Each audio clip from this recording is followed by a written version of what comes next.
wearing a mask may serve as a barrier to the coronavirus, we're learning those masks also become a communication barrier for the deaf and hard of hearing. Jenna Cisneros joins us live from the Hearing, Speech and Deaf Center off Burnett Avenue with tips on how you can help. Hey, Jenna. Hey, Catherine, good morning. And I think we all can agree when wearing masks, it is nearly impossible to see lips, which is why the deaf community is really encouraging people to pick up one of these masks that has a clear window.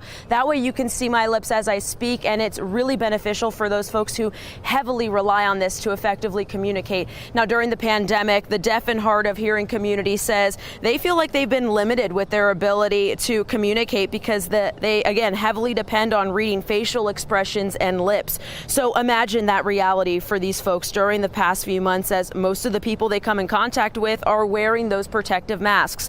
Now, a woman who works here at the Hearing, Speech and Deaf Center says without accessibility, the deaf community has felt frustrated and isolated. You being able to see me is wonderful. Me not being able to see you is hard. Being able to see the positive and negative comments, the up and down of the eyebrows, it's very important, but it doesn't show the full communication. If I can't see if you're frowning or smiling or something like that, it's very difficult.